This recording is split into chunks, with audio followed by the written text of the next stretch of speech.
I hope you're all doing well. So I started doing the fishbone stitch and I thought I'd show you where I'd got to last night. I'll just lift this up for you. So this is the fishbone stitch to create that feathered effect. I really actually enjoyed doing this stitch. I enjoyed doing it. It grew quite quickly as well. So I thought I would show you on these ones here how I've done the stitch. So Phillipa had said that the best way to do the stitch is to make sure that you have the tip of the feather facing you, as it makes doing like the crossing effect a lot easier. So I'm just going to come up through here, the tip, and then go over the centre to there. She also said it's really important to make sure you're coming over the blue line. So then I'm going to come a little bit further down and up, and then cross it to here. Up here and then cross it over on this side. I'm going to come back down on this side. I don't know if I've come quite far across there.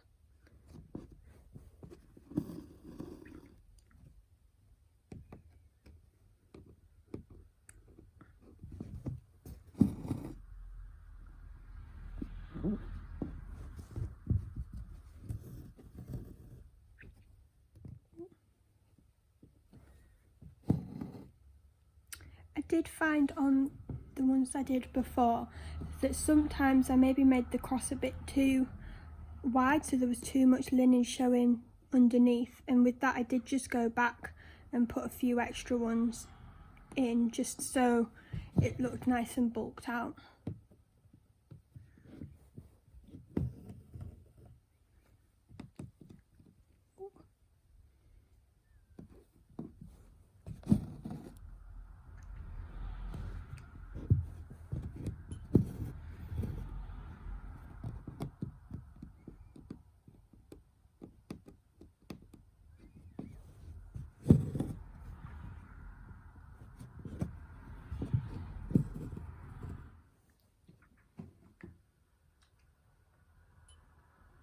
So for the rest of the weekend I'm going to be finishing off doing the fishbone stitch, and I'm also going to start on the other side copying this just to get myself caught up a little bit as well.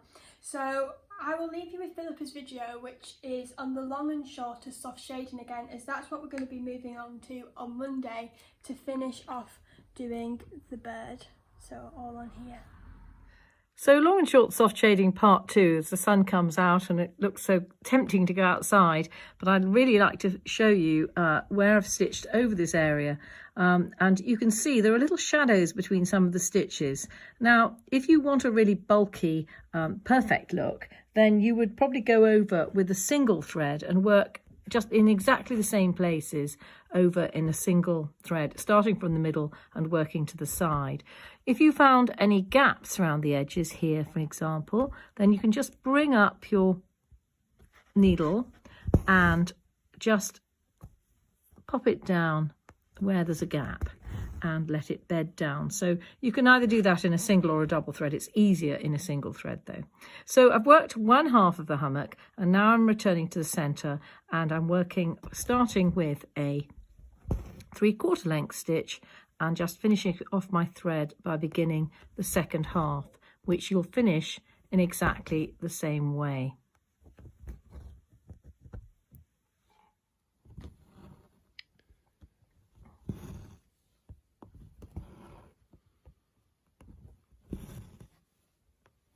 So I'm just casting on with a single thread with the 3 little seeding stitches as I did before, and I'll leave that knot and the tail until I've finished this whole thread and then snip it away. Now I always start, you know, about an inch away from where I want to come up with my needle so that this little thing isn't in the way when you're stitching. So first thing I'm going to do is go back to where the original stitch was in the first colour, which came up from the base and it went down over the edge. And I actually used the ridges in the linen to count how many times I put my needle down, and I put it down just in each valley like that, and then I go back over and I perhaps put in another thread if there's a little gap. But really the main thing with this is to finish it, not to make it look perfect. So the first stitch came up here and down there, and I would call that the backbone of my shape. Now the second colour, the first stitch in the second colour comes very high up here, and sort of splits it in two. So although you want to split the thread, you're not aiming at anything, because once you get going you'll just be stitching. Come up through that thread, and then with your finger hold the stitch down in the same direction, exactly the same direction as the first layer of colour. When you're doing an animal or fur, you can actually alter the angle very slightly, up to about 5 degrees, and with each layer of colour. But for this particular one, we're just going to go straight down and take your needle for the long stitches all the way down here. Now this stitch is about the same length as the first stitch in the first colour, and then I'm going to take the needle up about a quarter way down that first stitch, and then end about a quarter of the way from the base. So what you're in effect doing is you're stitching alternate rows of long and then short at both ends.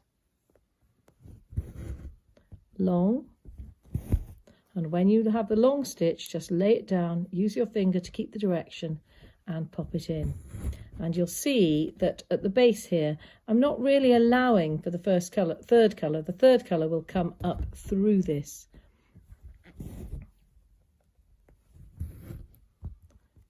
So again, long, and this will actually come all the way to the base here, because it's the same length as this stitch here, from here to here.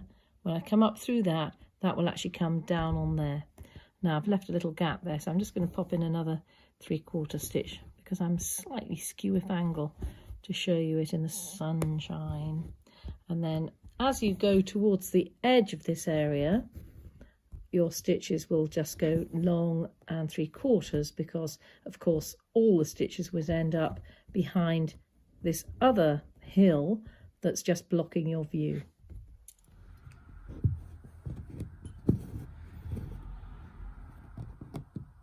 So I will see you on Monday.